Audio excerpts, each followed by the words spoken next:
Welcome to Historic Communication Insights, where we delve into the minds of history's greatest thinkers. Today, we explore the life and legacy of Hypatia of Alexandria, a pioneering woman in the world of ancient philosophy and science. Hypatia was born in Alexandria, Egypt, around 360 AD.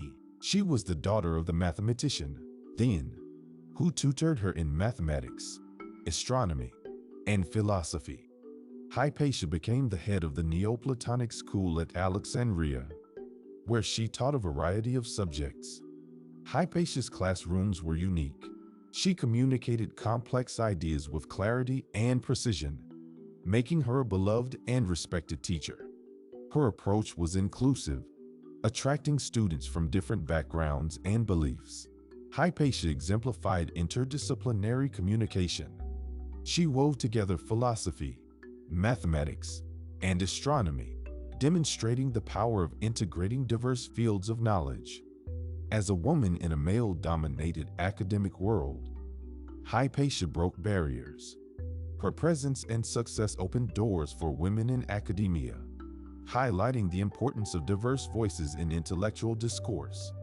Hypatia's tragic end, often seen as a result of political and religious turmoil, underscores the significance of open, respectful intellectual discourse in society.